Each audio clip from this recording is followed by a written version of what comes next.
Now, farmers continue to be on warpath after talks with the centre failed to yield any results yesterday. Farmers now have intensified their agitation. Thousands of farmers are sitting on dharna at Delhi's Singhu border. There was also a major face-off between the cops and farmers along the Delhi-UP border in Ghazipur.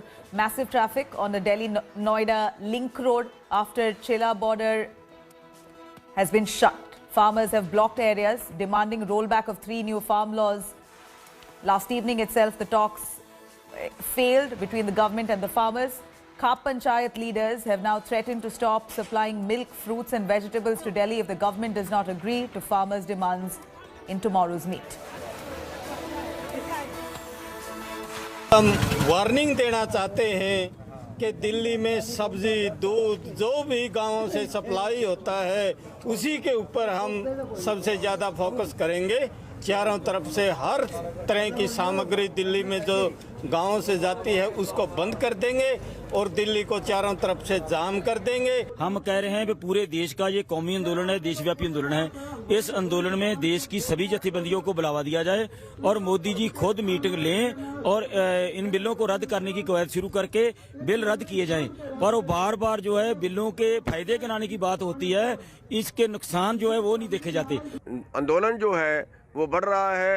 अगर सरकार ने जल्दी बात ना मानी तो हो सकता है दिल्ली के बाकी नाके भी हमें सील करने पड़े और ये आंदोलन तब तक जारी रहेगा जब तक हमारी बात नहीं मानी जाती, चाहे उसमें कितना ही टाइम लगे, चाहे उसमें कुछ भी करना पड़े। और देश के सारे संगठन जो है हम एक मंच पे हैं, एक जगह है और एक तरीके से ही आंदोलन लड़ा जाएगा। जब तक हल नहीं निकलता, ये जो लाखों लोग देश के अलग अलग हिस्सों से आ गए हैं, चाहे वो पंजाब से थे, उत्तरांचल से थे, यूपी के अलग अलग जिलों से आए हैं, ये सारे के सारे यहाँ शांतमय तरीके से संघर्ष करेंगे और जब तक इसका हमारे को हक नहीं मिलेगा तब तक ऐसे ही मोर्चे चलेंगे। सरकारी खरीद का जो प्रावधान था, पहले से जो सरकारी खरीद होती थी एमएसपी पे, उसकी कोई सरकारी व्यवस्था ही नहीं है।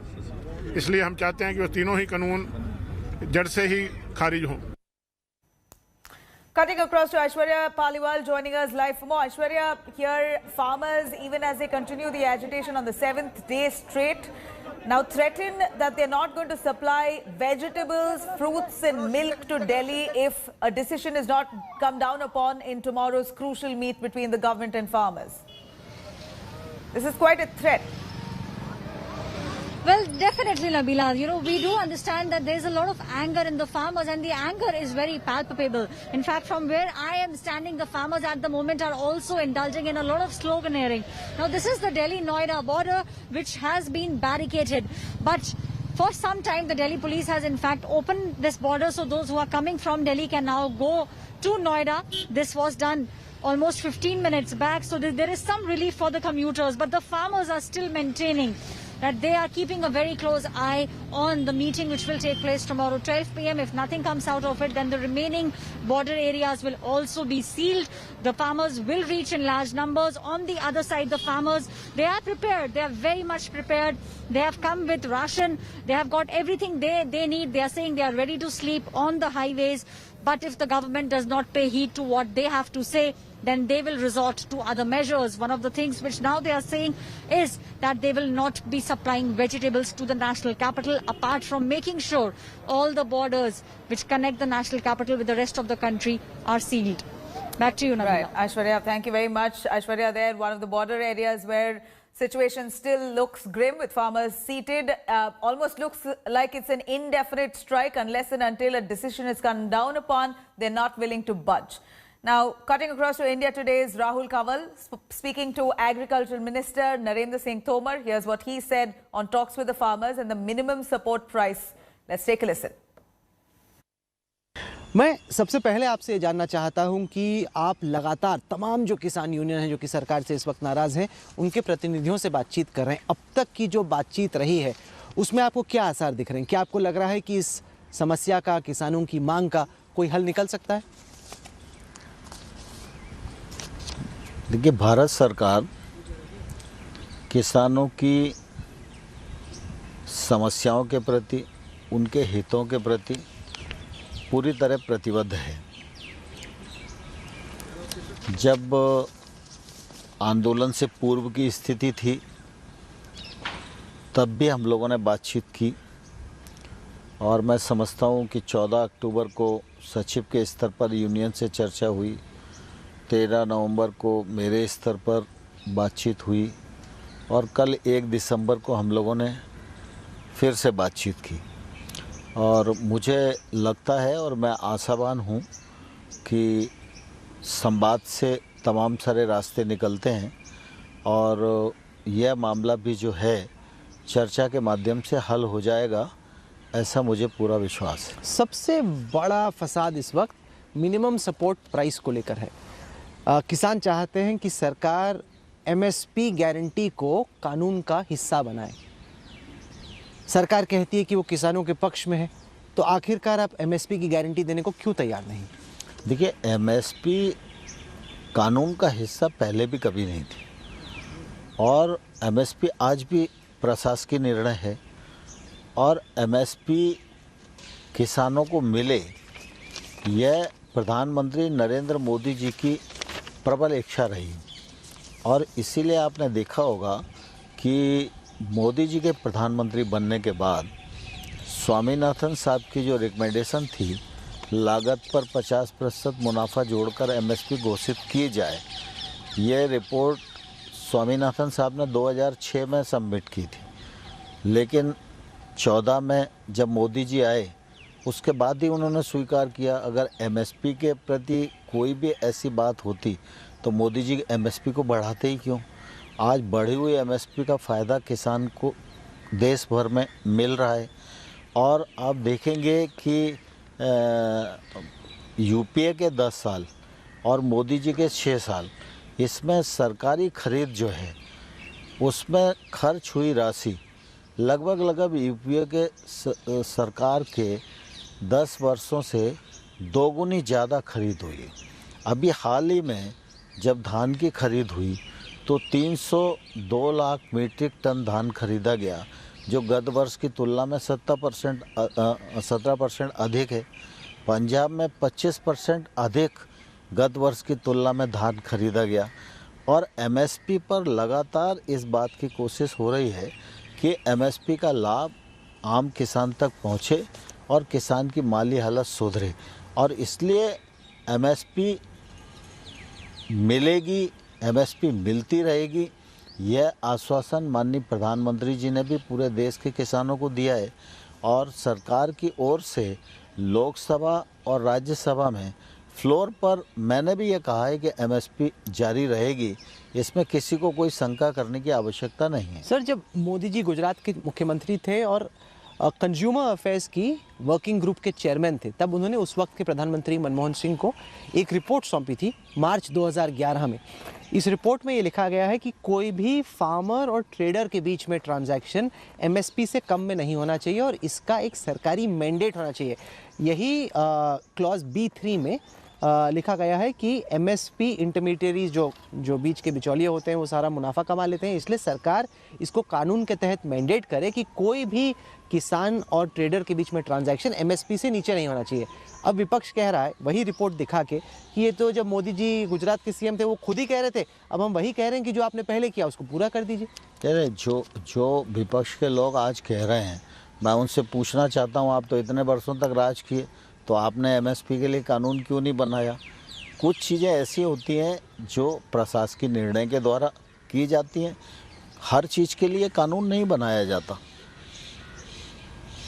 कानून नहीं बनाया जा सकता क्योंकि अभी स्वदेशी जागरण मंच ने भी बयान जारी किया है जिसमें वो कह रहे हैं कि या तो सरकार कानून बदले या एमएसपी की गारंटी दे कि एमएसपी गारंटी होना चाहिए। अब तो ये मतलब जो स्वर हैं ये संघ परिवार के भीतर से, अगर वो आपका किसान संघ हो या फिर मजदूर संघ हो, ये तो आरएसएस के भीतर से ही जो एफिलिएट ऑर्गेनाइजेशंस हैं वही अब ये मांग कर रही हैं।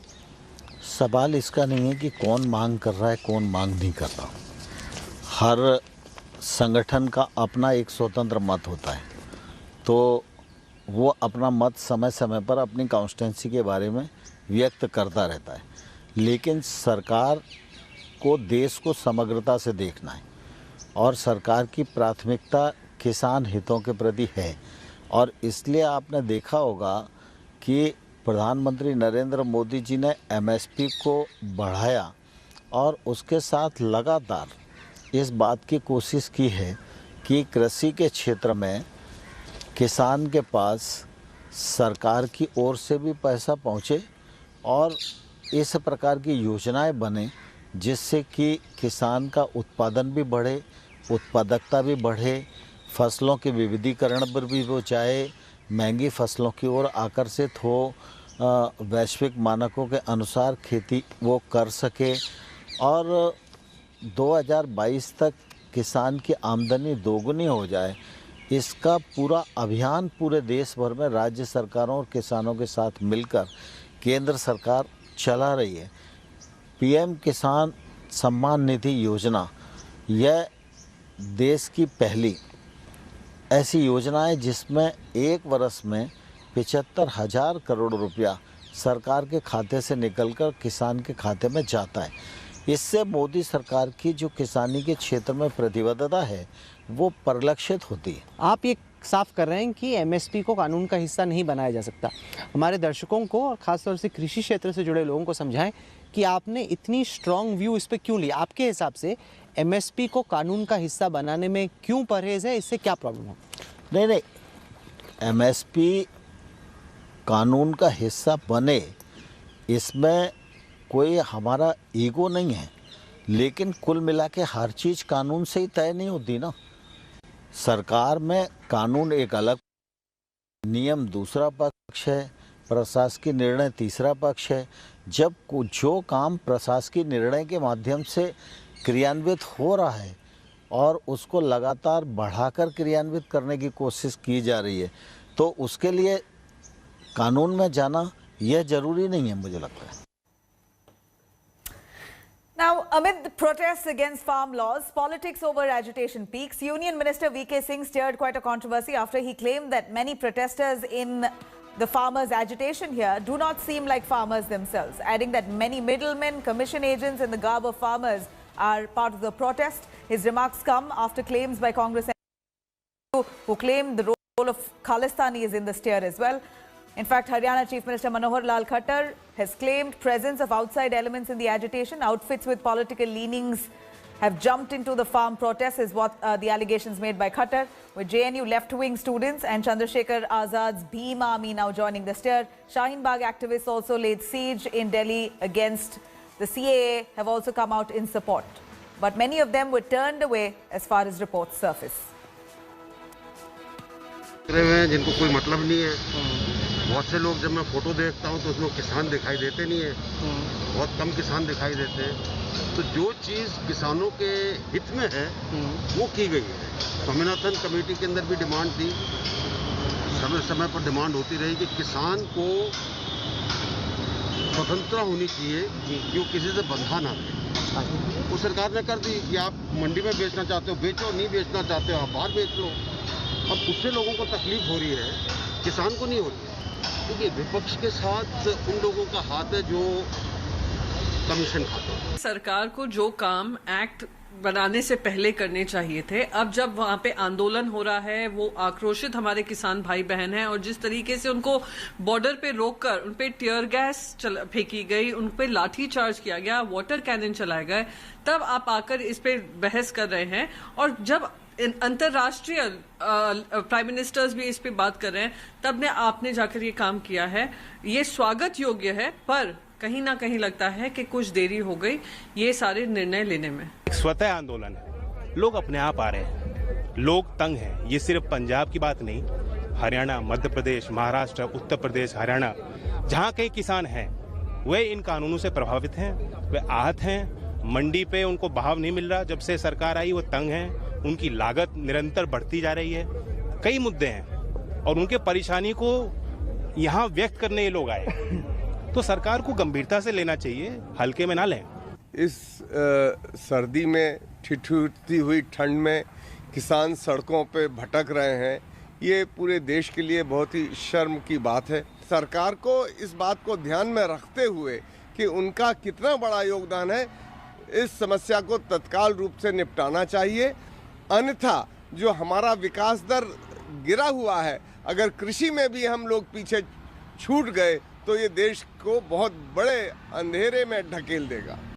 Hi everyone, Preeti Chaudhary here. Hope you like this video. For latest news and analysis, Like and subscribe to the India Today YouTube channel. And don't forget to press the bell icon to stay updated. Thank you for watching.